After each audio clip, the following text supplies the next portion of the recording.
Hello everyone, welcome back to another episode of easy equity with Akash. आज हम लोग बात करने वाले हैं प्राइस वॉलेटिलिटी के ऊपर, स्टॉक के प्राइस वॉलेटिलिटी पे।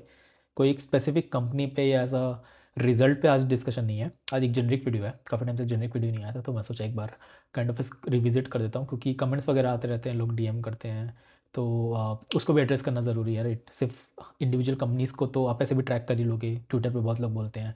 अब मैं भी पोस्ट कर देता हूँ, ठीक है।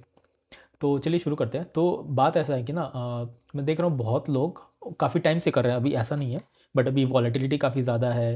प्री बजट वॉलेटिलिटी चल रही है, ट्रम्प लाला का भी नौटंकी चल रहा है, ठीक है। तो स्मॉल कैप्स तो सब टुक टुक आ चुके हैं, ठीक है। तो अब सब लोग का पॉइंट ये आ जा रहा है ना कि सब लोग प्राइस को देख रहे हैं कि चीज़ें गिर रही है, चीज़ें भाग रही है, तो उस अकॉर्डिंगली अपना डिसीजन बना रहे हैं। बट वो ठीक है, लोग करते हैं, बट वो डिसीजन गलत क्यों है, वो मैं आज अब मैं आपको समझाऊंगा, ठीक है। तो अभी लोग क्या कर रहे हैं ना, लेट से कोई एक कंपनी है, अगर वो बहुत गिर गई है तो बोल रहे हैं कि भाई ये तो बहुत गिर चुका है, ठीक है। अब इसमें लोग बोलेंगे या तो गिर चुका तो ले लो, या फिर बहुत गिर चुका है तो और गिर जाएगा। ये दो पॉइंट्स आ रहे हैं। कोई स्टॉक अगर बहुत ज़्यादा भाग जाती है तो लोग बोलते हैं कि भाई भाग गया तो और कितना ही भाग जाएगा, या फिर भाग गया तो और भाग ना रहेगा, और भाग सकता है, राइट। तो बेसिकली ये लोग बायस हो जाते हैं पास्ट परफॉर्मेंस को देख के, मतलब पास्ट टिल डेट परफॉर्मेंस को देख के लोग बायस हो जाते हैं। लोग फ्यूचर का नहीं देखते हैं। तो मेरा वही पॉइंट रहता है कि भाई फ्यूचर को देखो, क्योंकि मार्केट ना फॉरवर्ड लुकिंग एजेंट है। मतलब आप इनडायरेक्टली ऐसा बोल रहे हो, रियल लाइफ एग्जांपल लेते हैं। आप ऐसा बोल रहे हो कि लेट्स से आज आप एक जगह जॉब करते हो, या आपकी कोई एक बिजनेस है एंड वो बंद हो गई है फॉर सम रीज़न, या फिर आप जॉब कर रहे थे, अब जॉब खत्म हो गई आपकी, या फिर आप निकाल गए हो, या जो भी है, आपकी अर्निंग अब से आने नहीं वाली है। आप क्या बोल रहे हो कि भाई पहले अर्निंग आ रही थी बहुत ज़्यादा या बहुत कम, अकॉर्डिंगली सब कुछ चल रही थी, तो आगे जाके भी चलेगी।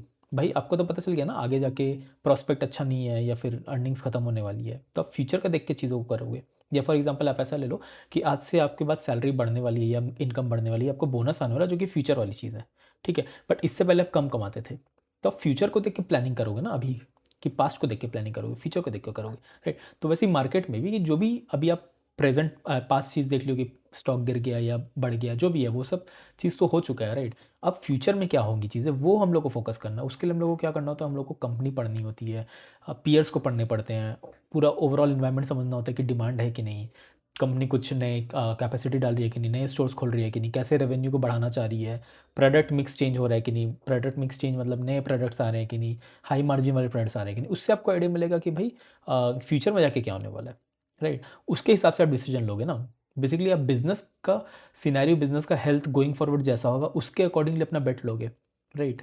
कि आप पहले से प्राइस देख लोगे, उसके बाद आप बेट लोगे कि भाई ये तो बहुत ज़्यादा महंगा है, ये तो बहुत ज़्यादा सस्ता है, या बहुत ज़्यादा गिर गया, या बहुत ज़्यादा बढ़ गया है, जो भी है उस हिसाब से लोगे, तो फिर आप सोचो गलत हो जाएंगी चीज़ें, राइट। एक और एग्जांपल लेते हैं। आप सपोज़ करो आपको एक कपड़ा लेना, कोई टी शर्ट लेना या पैंट लेना है, तो आप पहले प्राइस पूछोगे कि पहले आप देखोगे वो टी शर्ट या वो पैंट जो आपको कपड़े खरीदने हैं, वो आपके अकॉर्डिंग है कि नहीं। फॉर एग्जांपल, क्या वो आपके बॉडी का फिटिंग का आ रहा है कि नहीं, आपके साइज़ का है कि नहीं, या छोटा बड़ा है कि नहीं, राइट। आपके रिक्वायरमेंट के हिसाब से आपके साइज़ का होना चाहिए पहला चीज़, कि आपको कलर पसंद आ रहा है कि नहीं, कि आपको मटेरियल पसंद आ रहा है कि नहीं, राइट। तो चलो ये तीनों चीज़ भी नहीं, तो अगर प्राइस कॉन्शियस हो भी तो आपका साइज़ आ रहा है कि नहीं, ये तो सबसे इंपॉर्टेंट हो जाता है, राइट। बट अगर आप देखोगे कि भाई वो 2000 की टी शर्ट है, या लेट से 300 की टी शर्ट, आप सिर्फ प्राइस बेसिस पे डिसाइड करोगे, फिल्टरिंग पॉइंट अगर प्राइस बेसिस पे करोगे, तो हो सकता है आप बहुत अच्छी चीज़ें खो दो, राइट। तो उस हिसाब से लो कि बिजनेस में भी आप इन्वेस्ट करो, तो आप देखोगे वो बिजनेस आपके स्टाइल को सूट कर रहा है कि नहीं, या फिर आप जो डिसीजन बनाना चाह रहे हो इन्वेस्ट करने का वो उसके अकॉर्डिंग है कि नहीं, या फिर फ्यूचर आप जो बिज़नेस से चाहते हो कि बिज़नेस अगर मेरे को आप ऐसे लेके चलो कि आपको इससे कोई कंपनी से 20 रुपया कमाना है एक्स्ट्रा, मतलब 20% कमाना है, 20 टका कमाना है, तो कंपनी क्या 15-20 टका या 30 टका का ग्रोथ के टर्म्स में बात कर रही है कि नहीं, या फ्यूचर में कुछ ऐसा कर रही है कि नहीं जिससे उस रेंज में आपकी ग्रोथ है, राइट। उस हिसाब से अगर देखोगे ना, तो आपकी प्रोबेबिलिटी काफ़ी बढ़ जाएगी अच्छे कंपनीज़ को होल्ड करने के लिए पोर्टफोलियो में, काफ़ी ज़्यादा प्रोबेबिलिटी बढ़ जाएगी कि भाई पैसे बनाने के, राइट। बट अगर आप स्टार्टिंग से ही लेकर चलोगे कि भाई पहले गिर गई थी स्टॉक तो मैं ले लेता हूँ, या पहले बढ़ गई थी तो मैं बेच देता हूँ, या जो भी अदरवाइज, मतलब कोई भी आप कॉम्बिनेशन में ही ले लो, तो उस हिसाब से ना आपकी डिसीजन गलत हो जाएगी। तो आप पहले देखो कि आपका रिक्वायरमेंट क्या है, रिक्वायरमेंट समझो पहले। पहले आप देखो आपका ग्रोथ प्रोफाइल क्या है, कि आपको कंपनी से ये चाहिए, वो उसमें मिल रही है कि नहीं, उसकी उससे बेटर चीज़ मार्केट में अवेलेबल है कि नहीं, बेटर कंपनीज अवेलेबल है कि नहीं, सेम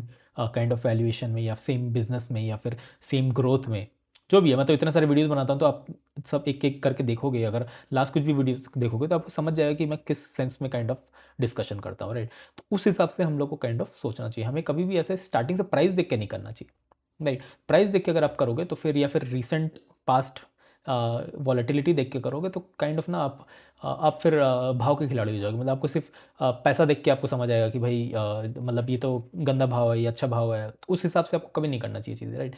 आप सोचो ऐसे कि लेट्स से मैं एक टी शर्ट बेच रहा हूँ, टी शर्ट वाला एग्जांपल लेते हैं। मैं आपको टी शर्ट का प्रोडक्ट दिखाई नहीं रहा, मैं बोल रहा हूँ कि भाई ये 300 में पहले मिलता था, अभी 150 में मिल रहा है, अब ये 300 में मिलता था, अभी 3000 में मिल रहा है। तो आप उस हिसाब से लोगे क्या? आप प्राइस देख के लोगे क्या? कि पहले आप माल देखोगे, आपको माल जैसे रहा है कि नहीं, आपको चीज़ें समझ आ रही कि नहीं, राइट। या फिर ये जो भी कपड़ा आप ले रहे हो उसका यूटिलिटी है कि नहीं, या फिर वो लॉन्ग लास्टिंग है कि नहीं, या फिर इसका कलर छूटेगा कि नहीं, राइट। तो वो सब आप एस्पेक्ट देखोगे ना। आप जब बाजार में भी शॉपिंग करने जाते हो, सब्जी खरीदने जाते हो, कुछ भी लेने जाते हो, तो आप प्रोडक्ट के अराउंड बहुत सारी चीज़ पूछते हो। प्राइस पूछते हो, मैं मानता हूँ प्राइस पूछते हो, आपकी अफोर्डेबिलिटी है कि नहीं, बजट अलाउ करे कि नहीं, वो सब आप देखोगे। बट उससे ज़्यादा आपका इंपॉर्टेंट ये हो जाता है ना कि वो यूटिलिटी मेरे को देगा कि नहीं, वो सामान चीज़ें मेरे को देगा कि नहीं, राइट। अगर उधर भी अगर आप जाके सिर्फ प्राइस को देख के सब कुछ कर रहे हो, तो आप समझ लो कि आप नीड्स को पूरा करने के लिए चीज़ें नहीं कर रहे हो, वांट्स को पूरा करने के लिए चीज़ नहीं खरीद रहे हो, आप बस पैसे के हिसाब से खरीदो। तो वो काइंड ऑफ थोड़ा गलत माइंडसेट भी हो जाता है मेरे हिसाब से, राइट। तो उस सेंस में आप सोचने की कोशिश करो, कभी भी पास्ट को देख के काइंड ऑफ ज़्यादा डिसीजन मत लिया करो। फ्यूचर में भी देखो क्या होने वाली है, पहले चीज़ों को समझो, पहले बिजनेस को समझो, देन उसके बाद प्राइस पे जाया करो कि वो प्राइस, वो उस कंपनी वो उतना प्राइस कमांड करती है भी कि नहीं, राइट। तो यही छोटा सा वीडियो से मेरे को बताना था। तो चलिए यहीं तक रखते हैं। एंड बाकी और भी कुछ रिजल्ट्स आने वाले हैं, आ रहे हैं, काफ़ी रोज ही आ रहे हैं, तो मैं उसको कवर कर दूंगा। आई थिंक कल मैं कुछ एक दो कंपनीज़ को कवर करके अपलोड करने का प्लान कर रहा हूँ। एंड ट्विटर पे, एक्स पे तो मैं काफ़ी लिखता ही रहता हूँ, राइट। तो ठीक है, I will see in the next video. And कुछ रिकमेंडेशन नहीं दे रहा था मैं, पूरा एजुकेशनल पर्पस वीडियो, एक पर्सपेक्टिव वीडियो था। ठीक है, तो चलिए यहीं तक रखते हैं, बाय।